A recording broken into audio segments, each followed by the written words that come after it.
नमस्कार, खबर सूत्र में आपका स्वागत है और मैं हूं आपके साथ साक्षी। चलिए बढ़ते हैं खबरों की ओर।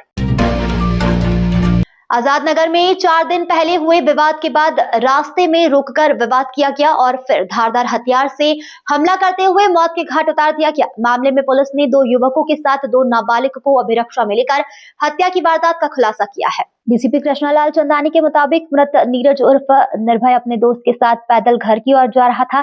तभी 4 दिन पहले हुए टकराने की विवाद को लेकर आर्यन उर्फ पृथ्वी और रोहित चौहान निवासी पालदा ने अपने 2 नाबालिग युवक के साथ मिलकर रंजिश के तहत अचानक से उस पर हमला कर दिया, जिसके कारण मृतक नीरज के सीने पर चोट लग गई, जबकि उसके दोस्त को भी सर पर चोट लगी है, जिसका इलाज अस्पताल में करवाया गया। इंदौर से प्रदीप कुमार की रिपोर्ट। ये कल रात में करीब 10:30-11 बजे के बीच की घटना है, जहाँ पे एसआर पेट्रोल पंप है जो 3 इमली ब्रिज के पास में है। वहाँ पे एक चाकूबाजी की घटना हुई और उसमें जो मृतक है नीरज गंगराड़े, उनके हार्ट में चाकू लग गया और उन्हें हॉस्पिटल एमवाईएच हॉस्पिटल पहुँचते ही दम तोड़ दिया। और उनका जो एक साथी था रितेश बघेल, उसके भी सर में चाकू की चोट थी। जब रितेश से पूछताछ की गई कि क्या उन लोगों को पहचानता था और कितने लोग थे जिनने हमला किया था, तो रितेश उनको नहीं जानता था और उसने बताया करीब 3 से 4 लोग थे जो आए और जिनने अचानक हमला किया।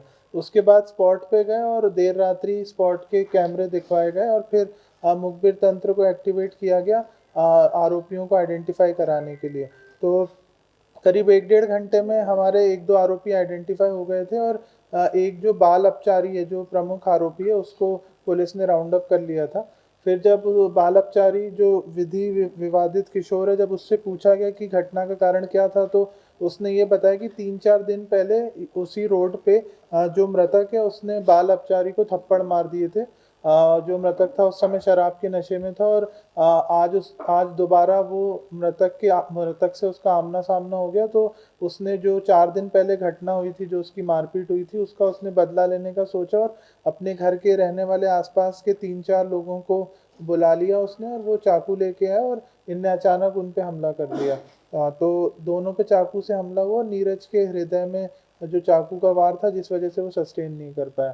तो लगभग उसके 5 से 6 घंटे बाद चारों आरोपियों को उठा लिया गया। इसमें जो है 2 विधि विवादित किशोर हैं और जो 2 इसमें आरोपी हैं उनका नाम है आर्यन उर्फ फुग्गा और रोहित पिता लालू चौहान। तो इन चारों को राउंड अप कर लिया। करीब 10 घंटे के भीतर ही आज़ाद नगर पुलिस ने राउंड अप कर लिया और इसमें थाना प्रभारी आज़ाद नगर और एसीपी आज़ाद नगर की सराहनीय भूमिका रही है। सर, सिर्फ एक थप्पड़ के लिए जैसा कि मैंने बताया, 4 दिन पहले ये लोग नशे में थे, दोनों जो फरियादी और आरोपी।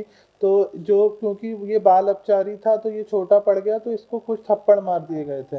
तो उसी चीज़ को उसने ईगो ले लिया और फिर 4 दिन बाद जब वो दोबारा सामने आ गया तो उसको लगा कि अभी अच्छा मौका है बदला लेने का और उसी बदले की भावना में ये मर्डर हुआ। ये शराब के नशे में ही इन्होंने वारदात कर दी? हाँ, मतलब जितना हमें प्रारंभिक जांच में पता चला है कि दोनों ही शराब के नशे में थे और एक बियर पी रखी थी इनने और उसी नशे में ये झगड़ा हुआ था। बाल अपचारी भी नशे में ही था। सर, ये घटना के बाद कहाँ फरार हो गए थे? पुलिस ने कहाँ टीम भेज के उनको पकड़ा?